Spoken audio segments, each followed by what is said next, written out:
2.5 years after President Obama kept a promise to pull U.S. forces out of the war in Iraq, he sent them back there into a new war against Sunni Muslims known as ISIS. ISIS has been seizing territory in Iraq and Syria to form a new Islamic State. Today, U.S. fighters hit ISIS targets in northern Iraq with the goal of stopping them from overrunning a key Kurdish city. Earlier, the U.S. airdropped relief supplies to starving refugees surrounded by ISIS forces. We have a team of correspondents on this story. First, we'll go to David Martin at the Pentagon. It's not exactly shock and awe, but this is what the first American strike of the new battle for Iraq looked like. 500-pound laser-guided bombs hit a field gun Islamic militants were using to shell the city of Erbil in northern Iraq, where scores of American military personnel and diplomats are based. The F-18 jet fighters which dropped the bombs returned to the carrier George H.W. Bush in the Persian Gulf. Later in the day, U.S. aircraft carried out 2 more strikes against militant forces on the outskirts of Erbil. In one, a drone hit a mortar position, waited for the fighters to return, and hit it again, killing the fighters.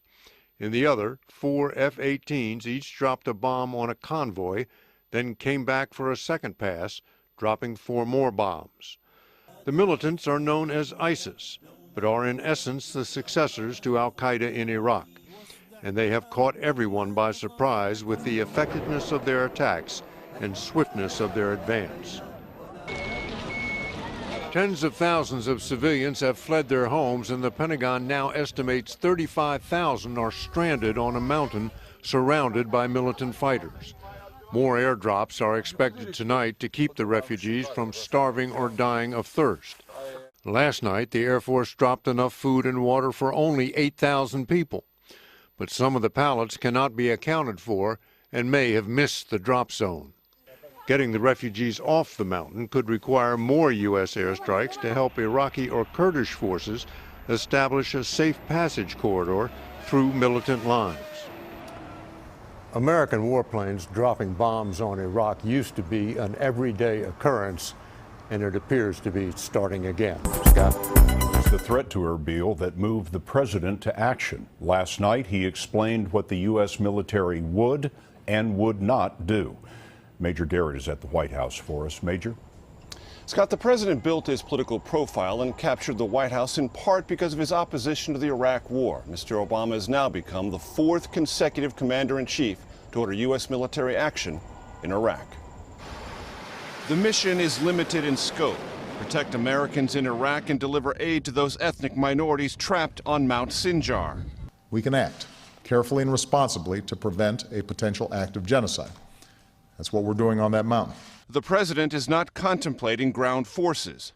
There's no timeline for the aerial mission, no strategy to evict ISIS from Iraq, and no explicit plan to rescue the refugees. The clearest part of Mr. Obama's Iraq policy is what will not happen. As Commander-in-Chief, I will not allow the United States to be dragged into fighting another war in Iraq. Ben Rhodes is on the president's national security team. Why isn't it in the U.S. national security interest to have a plan to evict ISIS or ISIL from Iraq permanently? It is in the U.S. national security interest to deal with ISIL. And the way in which we're going to do that is working with the Iraqi government. The Iraqis have been pleading for U.S. airstrikes for weeks, but Scott, the president resisted until he saw more political progress in Baghdad and after seeing so many swift and menacing advances on the battlefield by ISIS. There is terror among those mountaintop refugees that David just mentioned because ISIS is slaughtering people of other faiths. This is largely a war between 2 branches of Islam. ISIS forces are Sunnis. The Iraqi government is dominated by the Shiite sect. ISIS holds Mosul with more than 2 million residents, and now it's threatening Erbil, an 8,000-year-old Kurdish city with more than 1 million people. Holly Williams is in Erbil tonight. Holly? Scott, this is a part of Iraq that benefited from the US invasion of 2003. And people here in Erbil have been waiting for and asking for an American intervention for 2 months, ever since ISIS began their violent rampage across northern Iraq in June. ISIS is on Erbil's doorstep as the militants extend the boundaries of what they call their own Islamic State. Erbil is a Kurdish stronghold, and Kurdish soldiers are the only ones still fighting ISIS on the ground in northern Iraq, after the Iraqi army ran away 2 months ago. But ISIS launched a new offensive this week, sending tens of thousands of people fleeing for their lives, many of them religious minorities, including Yazidis and Christians. Yesterday, Kurdish fighters helped some Yazidi families escape the barren mountaintop where they'd taken refuge from ISIS. Many say they were given a stark choice by the militants: convert to their strict version of Sunni Islam, leave their homes, or face death. Abu Shakr still has relatives stranded on the mountain, where the US is now delivering aid drops. They called me just now, he said. They're walking and they're leaving dead children behind. Some here have lost their homes and their loved ones. Others are fearful they could be next. Nearly everyone wants more American airstrikes to protect them from ISIS. Today, the White House urged Israel and Hamas to end their war in Iraq, but 1 minute after a ceasefire ran out, Hamas started firing rockets at Israel again. Clarissa Ward is in Gaza. Israel responded with artillery and airstrikes, one hit near a mosque killing a 10-year-old boy. And it withdrew its delegation from Cairo, saying it would not negotiate while rockets were still flying. Hamas warned last night that it would not stop unless key demands, such as lifting the blockade that has been on Gaza since 2007, were met. Many Palestinians, like Umayma Abu al-Khair, who runs a kindergarten here, support the decision to keep fighting. As a human being who wants to survive, who loves life, who wants to live with all the children in my life, of course I wanted the ceasefire to extend. But at the same time, all this blood shedded for nothing? It can't be. If I want the ceasefire to extend, I want it to extend to get a result. Are you willing to risk your life for that? I am risking my life, dear, every single moment of the day, whether I want to or not. Of course, Hamas has its own political agenda in continuing to fire those rockets. Scott, it cannot be seen to walk away from this latest conflict without extracting some concessions from the Israeli side, something to justify the enormous price that the people here in Gaza have paid. No end to the violence anytime soon. Clarissa Ward for us in Gaza again tonight. Thank you, Clarissa. Today, Nigeria declared the outbreak of the Ebola virus a national emergency. The virus is spreading in 4 West African nations. The World Health Organization, the WHO, is urging countries to donate funds to contain the crisis. Here's Dr. John LaPook. In Guinea's capital city, Conakry, a man collapsed and was left lying in the street for hours as fear of contagion kept residents and police at a distance. As the virus spreads through the region, it is overwhelming resources on the ground. WHO Director General Dr. Margaret Chan.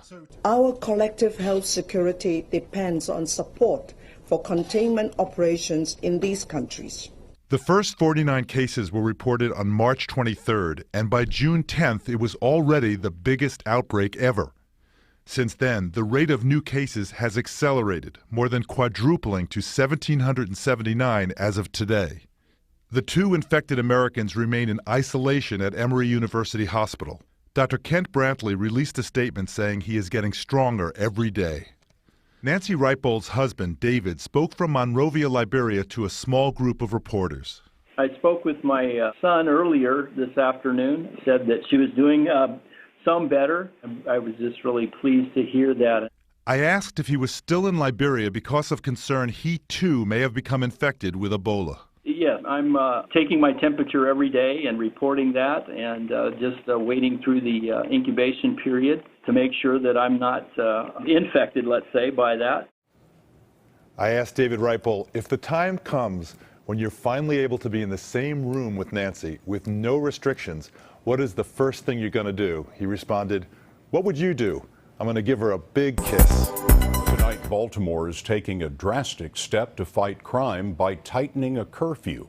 Michelle Miller reports young people will have to head home earlier or their parents will pay. For 20 years, Baltimore's citywide curfew has allowed kids under 17 to roam the streets up until midnight. Not anymore. Mayor Stephanie Rawlings Blake. They could be harmed, they could do harm to someone else, and we're supposed to turn a blind eye to it? No. You actually have 6, 7, 8-year-old kids coming in at midnight? Yes, yes, and yes. Beginning tonight, kids younger than 14 must be indoors by 9 p.m. For kids 14 through 16, it's 10 p.m. on school nights and 11 p.m. other nights. Police will bring violators to 2 connection centers until they can be picked up by their parents. And while parents will not face jail time, they can be fined up to $500. Tiffany Sanford is a mother of 3. We're criminalizing the parents instead of helping out in a community sense, providing another source for families. A bad idea with good intentions. 16-year-old Michael Bonner participates in after-school activities that go well into the evening. He's worried that police will be more likely to confront kids like him. The police encounter itself is scary enough. There are no criminal penalties, but they're being treated like criminals almost. Baltimore is one of the most violent cities in America. The mayor says getting kids off the street takes them out of harm's way. If it's after dark, you need to know where your kids are. It's common sense. My goal is to protect kids. A national study says that cities with curfews see a 10% drop in overall violent crime within their first year. But Scott, the ACLU is already asking Baltimore city officials to ensure the police don't cross the line and turn curfew enforcement into stop and frisk for kids. Michelle Miller. Thanks, Michelle. Today, General Motors issued 5 more recalls, including a recall of more than 200 Saturn Vue SUVs, years 2002 through 04. Ignition keys can fall out when the car is running. 2 crashes have been linked to this. GM also issued an unusual warning. Here's Jeff Pegues. Today, General Motors told us they're advising SUV owners of 7 models to park outside because the vehicles could catch on fire even when not in use. According to documents filed with federal regulators, GM says the power window switch module in the driver's door can cause a possible electrical short, overheat, and cause smoke or a fire. The recall affects nearly 185,000 SUVs, among them the 2006-2007 Chevrolet Trailblazer and GMC Envoy. An owner took this video of the part in question. This one got hot. Look at actually, you see the burn marks actually coming out on the door. What caused it though? There have not been any deaths connected to the problem, but there have been dozens of fires and hundreds of complaints. One owner told regulators, "My 2006 Chevy Trailblazer driver's side door caught on fire sometime early morning while we slept." GM has recalled the vehicles twice before. The solution was to apply a protective coating to the circuit board, but GM tells us the fix they put in did not work. The new fix may not be available until October.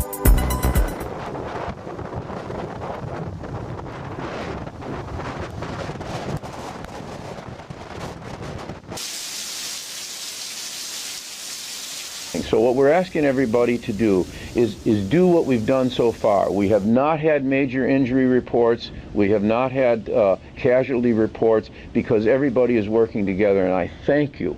All the mayors thank you. All of the emergency management team that have been working day in and day out now, all night.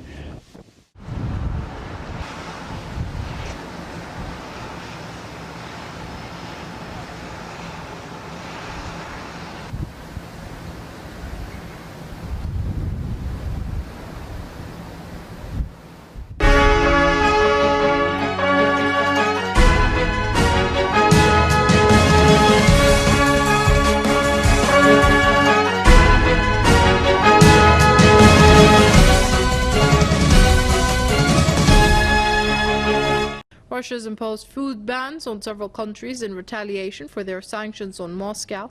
An Australian Prime Minister has reacted to Russian sanctions, which will also affect Australian food makers. I don't want to minimise this issue, obviously, because we do hundreds of millions of dollars worth of agricultural business every year with Russia. But let's be very clear about this. Russia has been a bully. Russia is a big country trying to bully a small country. Right at this moment, Russian forces are... Abbott added that Australia is working towards imposing stronger sanctions on Russia. Also, the Australian Foreign Minister Julie Bishop has criticised Moscow and called the move disappointing. Bishop also said the government will do all it can to minimise the impact of sanctions. Australia's food exports to Russia were worth nearly $300 million last year. On Thursday, Russia imposed food bans on the US, the EU, as well as Australia, Canada and Norway in retaliation for their embargoes on Moscow. Russia has been accused of destabilizing Ukraine, but Moscow denies this. The former Lebanese Premier Saad Hariri has returned to Lebanon after 3 years of self-imposed exile. His office said Hariri went straight into a meeting with the current Prime Minister, Tamam Salam. His surprise homecoming follows his recent announcement that Saudi Arabia would provide Lebanon with $1 billion in aid to fight Takfiri militants in the Syrian border. This is while the Lebanese army has been engaged in fierce fighting with the militants in the town of Arsal near the Syrian border since Saturday.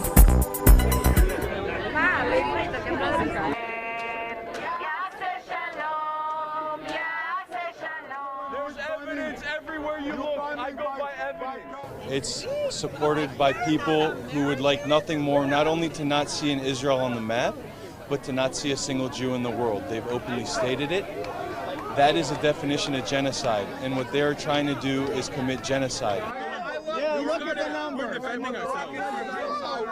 We're here to support Palestine and Syria. We want the U.S. to stop funding the terrorism of Israel, using our tax dollars for that. We want the U.S. to help out the Syrian people who are asking for legitimate rights for freedom and justice away from the regime. Not your land! Not your land! Not your land! Not your land! Not your land!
The United States has launched a second round of airstrikes against ISIL militants in Iraq's Kurdistan region. The Pentagon has said the targets were near the Kurdistan regional government capital, Erbil.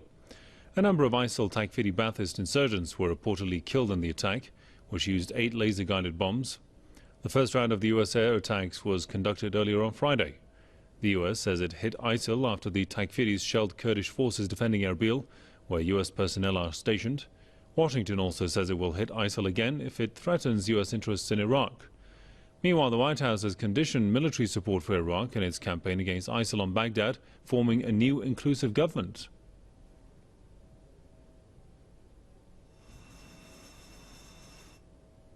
Once that government has formed, we would anticipate, and we will certainly be continuing to urge that government to pursue an inclusive governing agenda so that they can unite the country to confront the threat that's posed by ISIL. And the United States stands ready to support the formation of that government and that government's efforts to repel the advance of ISIL, and that includes, where necessary, the deployment of military force. It will not include, however, the additional American combat troops being deployed to Iraq.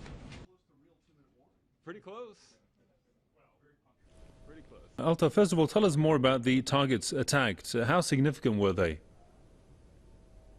Well, Hassan, they were quite significant because apparently the jets have dropped laser-guided bombs on artillery pieces which were being used against the Kurdish forces in regions that are not too far from the Kurdish capital. We're talking about Mahmur, we're talking about Guer, we're talking about Khazar, which are 50 to 60 kilometers away from the Kurdish capital city of Erbil. So basically, this is very significant, especially as we know that the Peshmergas have been fighting very fiercely in the last couple of days against ISIL militants on several fronts here in northwestern Iraq and in northern Iraq in the region of Sinjar and Zumar as well, where we know that ISIL's advance in those regions has displaced some 200,000 Yazidi citizens who live in that region, and we also have 30 to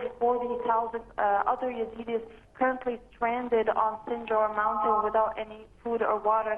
The United States of America has said that they have also dropped food packs and water as well to the people who are stuck on the mountain. However, this piece of news is yet to be confirmed. Now, there is something that we should mention, is that tonight here in Erbil, Mr. Hoshyar Zebari, who was Iraq's foreign minister until July when he was attacked by Mr. Maliki at the heels of the Kurds having boycotted cabinet meetings in Baghdad, Mr. Hoshyar Zebari has actually lauded the U.S. strike, saying that the Kurdish troops are now preparing to reclaim the regions taken by ISIL. However, more importantly, he announced that he verified that there is a security and military cooperation now taking place between Baghdad and Erbil. This particular statement was also backed by the claims of Mr. Fuad Hussein, who is the chief of staff of the KRG's president, who also thanked the U.S. and the Iraqi central government and Iran and Turkey for aiding the semi-autonomous Kurdish province in its fight against ISIL. I think that at this point the Kurds are realizing that when it comes to fighting ISIL, they can't go it alone, and they do need Baghdad for this. So I think these particular statements show a great de-escalation of tensions between Erbil and Baghdad, especially as we know that Erbil had, in the last couple of months, had called for a referendum on statehood and had begun exporting oil in defiance at Baghdad, and had even expanded its formal borders by some 40%, making use of the pain that ISIL has inflicted on Iraq to sort of make some gains. The judge in the murder trial of Oscar Pistorius says she will give a verdict on September 11th. Judge Masipa made the announcement after 2 days of closing arguments. The defense team argued Friday that the double amputee athlete's disability made him vulnerable and anxious throughout his life. You're a little boy without legs. You experience daily that disability and the effect of this. You experience daily that you cannot run away. I'm not talking about abuse here.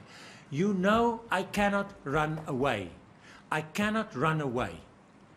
I don't have a flight response. And this anxiety led Pistorius to believe he was in danger when he killed girlfriend Riva Steenkamp last year. If you're anxious and if you're vulnerable and if you have the slow burn effect, you don't go to bed and can't sleep, lie awake.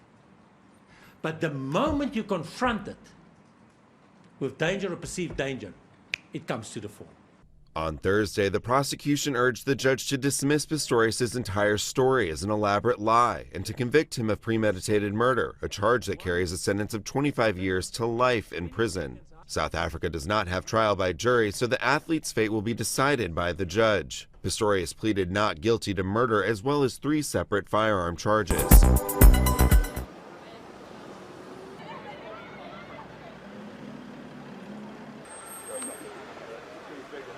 It's just become legendary. It's become the Abbey Road album cover is just so iconic, and it's just been around for 45 years now to the day, and people, as you've seen around here today, have just come from all over the world to be here and to celebrate that fact, and also, you know, to take part in, well, I suppose a part of living history almost.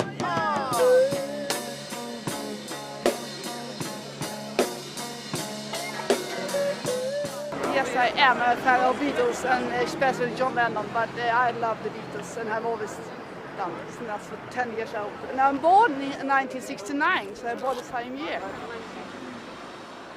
All the Beatles were dressed differently. Like when they first started out, they all had their little suits on, but then all them years later in 1969, like Paul didn't have shoes on, and then George was just in denim. It's a lot different to how they used to be.